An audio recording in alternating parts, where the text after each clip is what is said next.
Teddy Roosevelt was a fucking cowboy.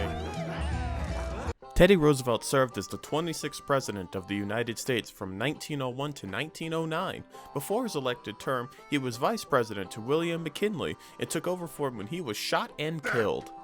You know, I'm starting to notice a trend about these presidents.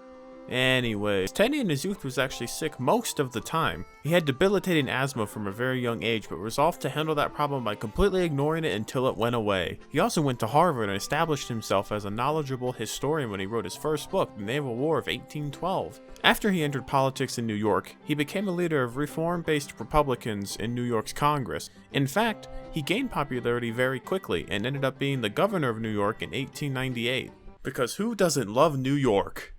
It was around this time that he was frequenting a cattle ranch in the Dakotas, which is about as cowboy as it gets. Anyway, he became McKinley's running mate after his previous VP died, and they won in a landslide based on prosperity. Okay, that adds up. And peace. Huh.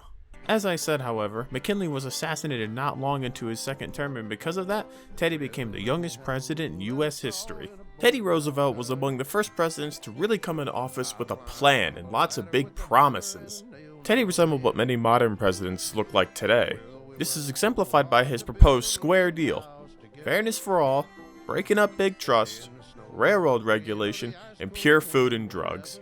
And to accomplish those things, what does he do? Fucking trust bust, baby! Believing trusts were negative players in the economy, he made aggressive usage of the 1890 Sherman Antitrust Act. And he worked with liberals and conservatives in Congress to get railroad rate regulation legislation passed, whatever the fuck that means. Additionally, he pushed Congress to pass the 1906 Pure Food and Drug Act after Upton Sinclair's novel, The Jungle, caused public outrage regarding the health conditions and unsanitary practices of the meatpacking industry, because that shit was absolutely disgusting. Sinclair's actual goal when writing The Jungle was to advance socialism in the US, but no one read into it that way. Well, shit. Anyways, Teddy really delivered on a lot of his domestic promises. Well, not completely. He did pretty much nothing regarding the whole fairness for all people thing.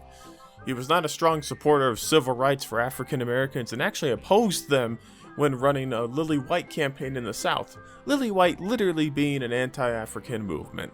Oops. Still though, he used his influence to get a lot of shit done during his presidency.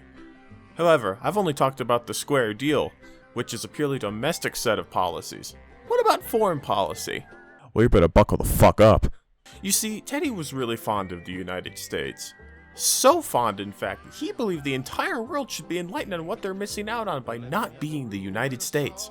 Roosevelt himself referred to this belief as big stick diplomacy, which is codename for having a heart full of fucking imperialism. Basically, you had to be a peaceful negotiator. Until talks go south and they pull out the big iron. Granted, Teddy never actually had access to a large army, but that didn't stop him from getting his fucking Panama Canal, baby! He really wanted a Panama Canal. I mean, that was like his baby. Such a route would enable easy travel between the Caribbean and European waters. He was pretty worried about any area in the Caribbean that might limit the canal's construction, and increase the size of the Navy and increase battleship numbers to second in the world, behind the British. British? His efforts to protect his baby included pulling the peaceful negotiator stunt in 1902 to get rid of a blockade on Venezuela. He used this event to justify the Roosevelt Corollary as some kind of addition to the Monroe Doctrine, indicating that the United States would enforce legitimate European claims in Latin America, rather than have the Europeans do it themselves. Ultimately, it was an example of big dick diplomacy and Teddy's belief that the US should, quote, exercise international police power to handle unrest in the Western Hemisphere. So why did you say international then, Teddy? Anyways, Panama at this point in time was only a rebellious district within Colombia, and Teddy backed them when they began to rebel. He also paid a fucking huge chunk of change to a bankrupt Panama Canal company to get the rights and equipment to build. Rumors spread that an American investor syndicate may have split the payment or that the French had influenced Roosevelt, but he denied both. However, this did not stop him from trying to censor news outlets about this little stunt, and he painted a huge target on his back. Not very poggers. It's not really clear if any tomfoolery occurred, but yeah, trying to censor the media is a pretty big no-no. In the end, Teddy's baby did complete construction in 1914, which he did live to see. It's also important to mention that Teddy found it imperative that the United States have a strong presence in the Pacific, and the Philippines were a great way to do that. Let's go to war against people who just want independence.